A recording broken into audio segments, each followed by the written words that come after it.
Hi guys, एक बहुत ही important video आप सभी लोगों के लिए लाया हूँ मैं। देखो, अगर आपके पास अपना इर्रेगुलर प्लॉट है तो उसके एरिया का कैलकुलेशन कैसे करते हैं वो चीज़ मैं आप लोग को इस वीडियो में बताऊंगा।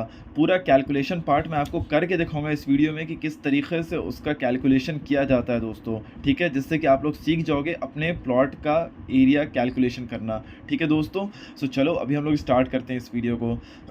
देखो, सबसे पहले चीज़ तो समझ लो कि प्लॉट एरिया का कैलकुलेशन ना टोटल फॉर्मूला का खेल है। ठीक है, फॉर्मूला लगाओ और अपने एरिया का कैलकुलेशन करो। अब प्लॉट कैसा है उसके हिसाब से आपको फॉर्मूला लगाना पड़ेगा। अगर मान लो आपका सीधा सीधा प्लॉट है, जैसे मान लो कि अगर आपका कोई रेक्टेंगुलर प्लॉट है जिसका कि लेंथ है 5 मीटर और इसकी चौड़ाई है 2 मीटर, तो रेक्टेंगल हो गया ये। ठीक है, ये भी 5 मीटर, ये भी 2 मीटर, तो ये ऑब्वियस सी बात है रेक्टेंगल हो गया। तो रेक्टेंगल का फॉर्मूला होता है लेंथ इंटू ब्रेथ, तो 5 × 2 10 मीटर स्क्वायर हो जाएगा। अगर स्क्वायर है, ठीक है, अगर स्क्वायर है दोस्तों 5 मीटर बाई 5 मीटर है, तो ऑब्वियस सी बात है 5 × 5 25 मीटर स्क्वायर एरिया हो जाएगा। ठीक है, तो टोटल फार्मूला का खेल है दोस्तों। ठीक है, ये देखो इस फिगर को मैं आपको एक्सप्लेन करूंगा और इस पे पूरा कैलकुलेशन बताऊंगा दोस्तों। ठीक है, तो इस फिगर को हम लोग समझ लेते हैं। ये अपना पैरेललोग्राम है। ठीक है, ये जो हिस्सा है सी से डी और बी से ए, ये दोनों का मेजरमेंट सेम है। ठीक है, मैं लिख देता हूँ 5 मीटर बाई 5 मीटर। ठीक है, और ये वाला हो जाएगा अपना जो ए डी है वो 4 मीटर है बाई 4 मीटर दोस्तों। ठीक है, जब बात आती है इसकी सी ई की, ये 3 मीटर है और बी ई भी अपना 3 मीटर है दोस्तों। ठीक है, अब देखो दोस्तों, यहाँ पे आपका हो सकता है सवाल उठे कि सर आप यहाँ पे इस तरीके का एरिया लाए कैसे, आप इस तरीके का एरिया है अपने साइट पे कैसे पता आपको। तो देखो इसका सिंपल सा जवाब है कि आप अपने साइट पे जाओ या फिर आप अपने प्लॉट पे जाओ और जाके उसका मेजरमेंट करो। मैंने मेजरमेंट यहाँ से स्टार्ट किया, एक बाउंड्री जो हमारा जो प्लॉट का जो बाउंड्री है, बाउंड्री कोना पे खड़ा हुआ, मैंने नापा एक पॉइंट तक। ठीक है, इस पॉइंट पे देखा था कि मैंने टर्न है, ठीक है, मतलब थोड़ा सा स्लांट है यहाँ से, तो मैंने इस पॉइंट तक को नापा, यानी ए से बी तक का मेजरमेंट लिया और मैंने देखा 5 मीटर है। ठीक है, फिर उसके बाद मैंने बी पॉइंट से ई पॉइंट पे नापा तो देखा कि 3 मीटर है। तो उसी तरीके से मैं आगे आगे बढ़ता गया दोस्तों। ठीक है, सो मेरा सारा मेजरमेंट निकलता गया। तो मैंने सिर्फ आउटर बाउंड्री का मेजरमेंट लिया पहले, A B E C D, मैंने आउटर बाउंड्री का मेजरमेंट लिया और मैंने देखा मैंने बी और सी का मेजरमेंट नहीं लिया था दोस्तों। ठीक है, ये जो लाइन है ना इसका मेजरमेंट नहीं लिया था मैंने। ठीक है दोस्तों, लेकिन मैंने देखा कि मेरा कुछ रफ फिगर इस तरीके का आ रहा है, यानी ये पैरेललोग्राम बन रहा था अपना, ये दो लाइन सेम दिखा था मुझे देखा कि ये भी 5 मीटर है, ये भी 5 मीटर है, इधर 4 मीटर है, तो मैंने फिर इसको मेजर किया। ठीक है, जब ये देखा कि दोनों 5 मीटर बाई 5 मीटर है, सेम है, तो फिर ये 4 मीटर है, तो मैंने फिर इसको मेजर किया तो देखा ये भी 4 मीटर है। तो देखा मुझे कि ओके ये मेरा फिगर जो है ना ये पैरेललोग्राम बन रहा है दोस्तों। ठीक है, पैरेललोग्राम बन रहा है तो हमने एक लाइन यहाँ पे डाल दिया और पैरेललोग्राम बना दिया इसको। ठीक है, फिर जब बात आती है बी सी ई की, तो मैंने देखा ये ट्राइंगल भी बन गया अपना।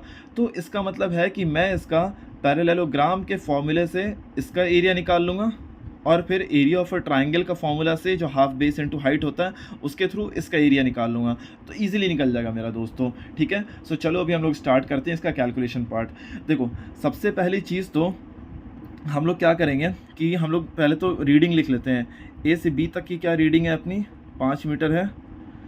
बी से सी तक का क्या रीडिंग है, 4 मीटर है। ठीक है, फिर सी से डी तक का क्या रीडिंग है, 5 मीटर है वो भी, और ए से डी का क्या रीडिंग है वो अपना 4 मीटर है। अब देखो दोस्तों क्या होता है ना, पैरेललोग्राम का फॉर्मूला होता है अपना, जैसे मैं लिख देता हूँ यहाँ पे एरिया ऑफ अ पैरेललोग्राम।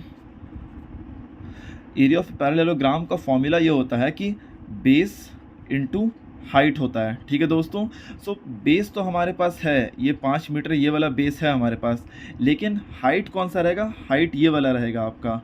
ठीक है, हाइट ये वाला रहता है, लेकिन ये हाइट हमें पता नहीं है, तो अब इसके लिए क्या करेंगे, वापस हम साइट पे जाएंगे और यहाँ से मेजर करेंगे इसको। ठीक है, इस पॉइंट पे खड़े होके, डी पॉइंट पे खड़े होके हम लोग बिल्कुल स्ट्रेट चलेंगे और मेजर करेंगे इसको। ठीक है, अब मान लेते हैं ये आता है अपना 5 मीटर। ठीक है, 5 मीटर आया ये भी, तो क्या हो जाएगा अपने पास 5 मीटर बाई 5 मीटर हो जाएगा, यानी अपना बेस हो जाएगा 5 मीटर और अपना हाइट हो जाएगा 5 मीटर। तो बेस क्रॉस हाइट 5 × 5 हो जाएगा 25 मीटर स्क्वायर, यानी अपना एरिया है पैरेललोग्राम का 25 मीटर स्क्वायर। ठीक है दोस्तों, ये हो गया अपना एरिया ऑफ अ पैरेललोग्राम। अब एरिया ऑफ रेक्टेंगल, अब एरिया ऑफ अ ट्राइंगल बात करते हैं। एरिया ऑफ अ ट्राइंगल लिख लूँ मैं यहाँ पे, फॉर्मूला होता है इसका हाफ बेस इंटू हाइट, ठीक है। हाफ एज इट इज़ लिख लिया। बेस जो है इसका 4 मीटर हो जाएगा, ठीक है, 4 मीटर लिख लिया बेस इसका। हाइट के लिए क्या करना होगा दोस्तों, वही चीज़ सेम, जाके आप ई पॉइंट पे खड़े हो और फिर उसके ई पॉइंट से आप मेजरमेंट करो, ठीक है, बिल्कुल स्ट्रेट आप मेजरमेंट करो, ठीक है। मेजरमेंट करने के बाद मान लेते हैं कि ये आ गया अपना 6 मीटर, ठीक है। 6 मीटर जब आएगा तो हम इसको यहाँ पे मल्टीप्लाई कर देंगे 6 से दोस्तों, तो 6 4 ज़ा 24 डिवाइडेड बाई 2, तो ये हो जाएगा अपना 12 मीटर स्क्वायर।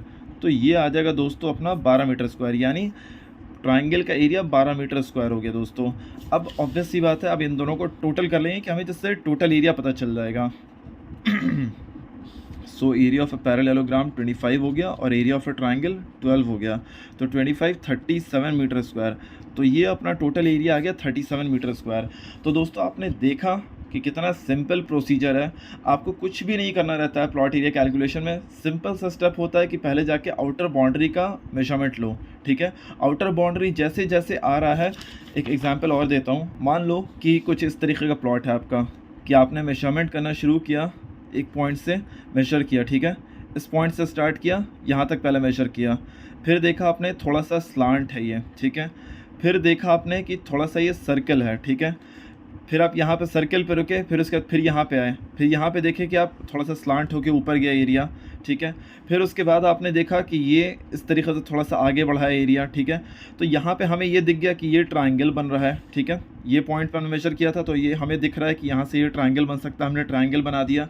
तो फिर हम इसका भी मेजरमेंट ले लेंगे, इस पॉइंट से इस पॉइंट तक का मेजरमेंट ले लेंगे, ये कितना दूरी आ रहा है। तो हमें ये वाला भी एरिया मिल गया, मतलब ये वाला भी लेंथ मिल गया, फिर ये वाला भी लेंथ मिल गया, फिर ये वाला भी लेंथ मिल गया, ठीक है।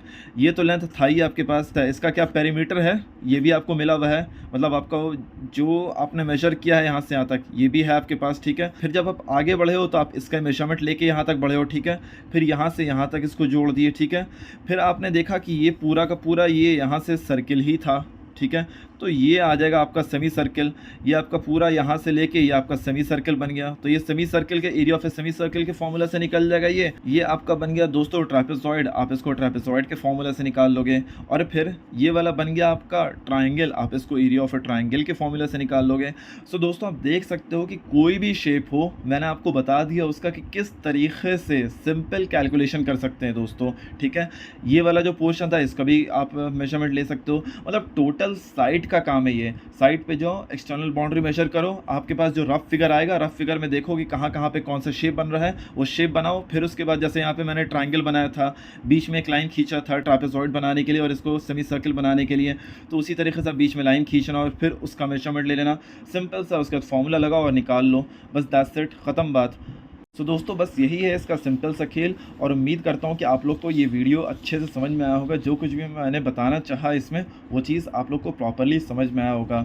और याद रहे कि अगर कुछ भी चीज़ अगर इसमें नहीं समझ में आया है तो ज़रूर से कमेंट सेक्शन में बता देना, मैं आपको फिर से एक्सप्लेन कर दूँगा दोस्तों, ठीक है। तो चलो अब अगली वीडियो मिलते हैं कुछ नया और इंटरेस्टिंग इन्फॉर्मेशन के साथ, तब तक के लिए थैंक यू।